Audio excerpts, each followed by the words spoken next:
নাকু মনিটরে নির্বাচন তো চলে আসলো, এখন কি করা যায়? জিতবো কিভাবে? ফটো তো যে টাকা আমি তো বুঝতে পারি নাই। তার কারণ ওলো সিটারি বাটপারি করে এলো টাকা কামাই, আমি তো সিটারি বাটপারি টাকা কামাইতে পারি না। এই কারণে তো আমি ঢয়ে গেলাম নির্বাচনে। কিন্তু নির্বাচন তো এবার করতেই হবে, যেভাবে হোক ফটো এবার আমার ঠকাতেই হবে।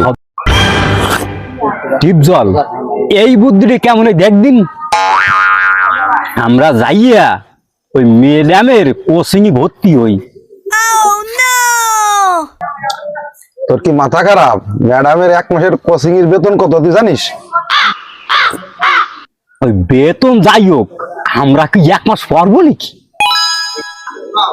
আমরা যাইয়া কোচিং এ ভর্তি হব, ওই নির্বাচন শেষ আমরা আর কোচিং এ যাবো না। বুদ্ধিটা এবার খারাপ না, তো এক কাজ করি চল কালকে যাইয়া হ্যাঁ ওই ম্যাডামের কোচিং যাইয়া ভর্তি হই। চল আমরা ভর্তি হই।